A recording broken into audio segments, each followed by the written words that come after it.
नमस्कार, स्वागत है आपका यूपी तक में। मैं हूं कुमार अभिषेक।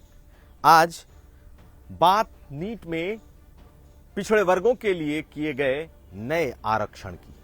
प्रधानमंत्री ने इस चालू संसद सत्र में इस बात का ऐलान कर दिया कि अब नीट के परीक्षाओं में यानी कि नीट से होने वाले जितने भी नामांकन हैं, दाखिले हैं, उसमें अब पिछड़े वर्गों को 27% आरक्षण और कमजोर वर्ग के सवर्ण लोगों के लिए 10% आरक्षण लागू होगा। पिछड़े वर्ग के नेता, पिछड़े वर्ग के संगठन लगातार कई सालों से यह मांग कर रहे थे कि नीट में भी जो मेधा वर्ग से 15% आरक्षण है, उसमें यह आरक्षण लागू होना चाहिए। 2007 में सुप्रीम कोर्ट ने अपने एक आदेश के तहत इस नीट में दलितों के आरक्षण का प्रावधान किया था और पिछड़ों के आरक्षण की मांग तब से ही जोर पकड़ चुकी थी।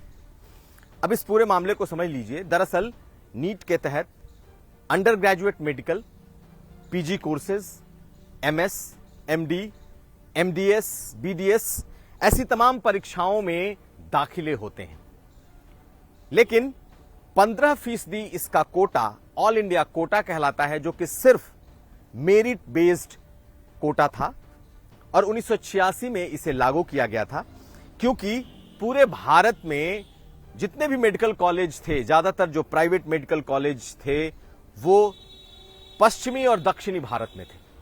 उत्तर प्रदेश, बिहार और जो हिंदी भाषी राज्य हैं, वहां के छात्रों को इसलिए दाखिला नहीं मिल पाता था क्योंकि डोमिसाइल यानी कि आपको उस राज्य का निवासी होना जरूरी था, ऐसे सर्टिफिकेट की जरूरत पड़ती थी।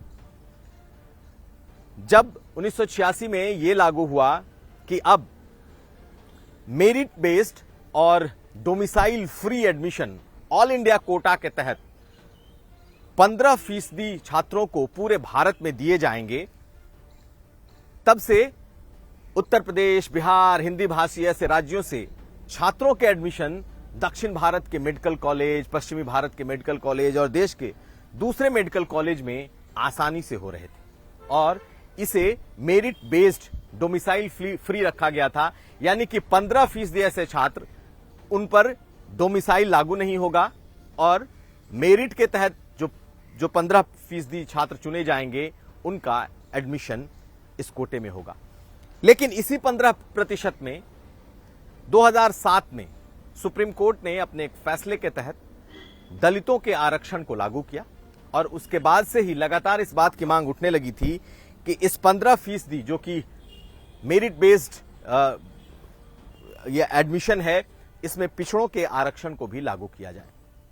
और लगातार जब इसकी मांग गरमाई, संगठन, राजनेता, जो पॉलिटिकल पार्टियों ने जब इसकी मांग शुरू की, तो सरकार ने भी अब इसे मान लिया है।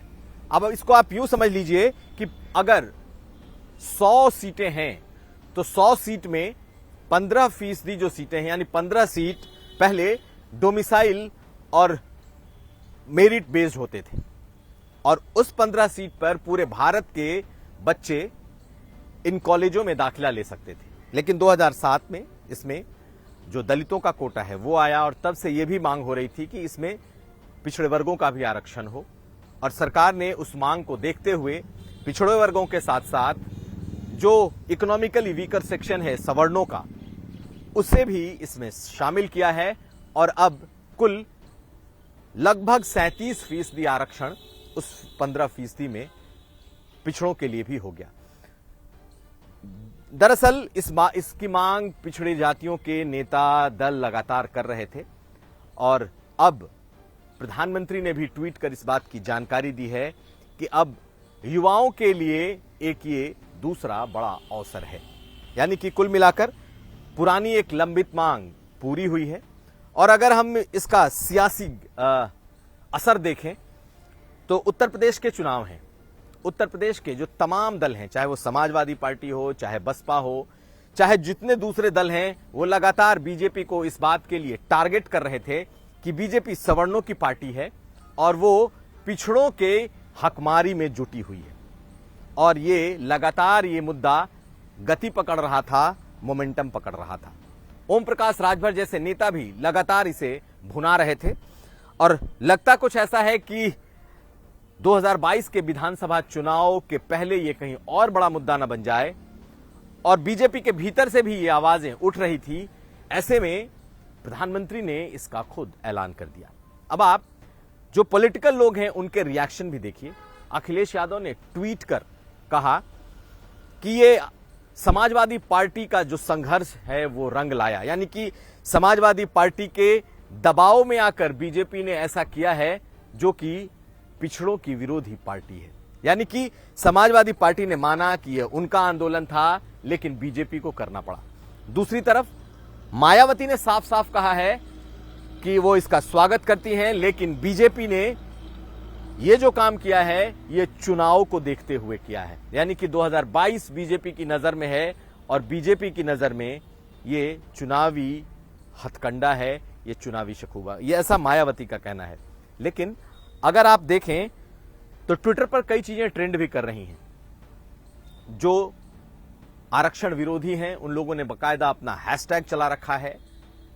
इस पर एक सवर्णों के ग्रुप से एक बड़ा हैशटैग ट्रेंड कर रहा है। तो कुल मिलाकर पॉलिटिकल रिएक्शन एक तरफ, ट्विटर पर जो इस वक्त और सोशल मीडिया पर जो चल रहा है वो एक तरफ, लेकिन यह जरूर कहा जा सकता है कि नीट में आरक्षण का मुद्दा बहुत पहले से डिमांड में था। इसे लेकर पॉलिटिकल पार्टियां सड़कों पर थीं। लगातार जो पिछड़ी जाति के नेता संगठन है वो इसकी मांग कर रहे थे, और उत्तर प्रदेश के चुनाव सर पर थे, और ऐसे में यह फैसला ले लिया गया है। और प्रधानमंत्री ने यह भी कह दिया कि चालू सत्र से ही यह लागू हो जाएगा। यानी कि 12 सितंबर को जो परीक्षा हो रही है नीट की, उसमें जितने छात्र बैठेंगे उसमें से 15% ऑल इंडिया कोटा के भीतर, ये 27% ओबीसी और 10% जो इकोनॉमिकली वीकर सेक्शन है ईडब्ल्यूएस, ये दोनों लागू होने जा रहा है। तो अब इस पर तैयार रहिए कि सियासत भी आपको खूब देखने को मिलेगी। कुमार अभिषेक, यूपी तक।